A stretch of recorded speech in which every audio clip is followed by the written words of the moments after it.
This is Chan's mugshot. He was arrested on Friday. Bail was set and he was released. So he arrived at the courthouse on his own and met up with an attorney. The 71 counts against Chan include invasion of personal privacy and encouraging child sexual abuse. The district attorney's office says a co-worker discovered a camera hidden in a bathroom at the lab and pharmacy supply center where Chan worked. That led to him as a suspect and to 51 victims who were allegedly recorded in the bathroom. One of those victims was a minor female.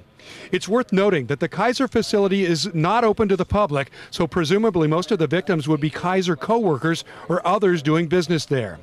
In any case, the DA says the investigation also led to multiple visual recordings on a computer. Those recordings depicted sexually explicit conduct involving children under the age of 18. So, very serious charges across the board. No comment from Chan as he and his attorney left the courthouse.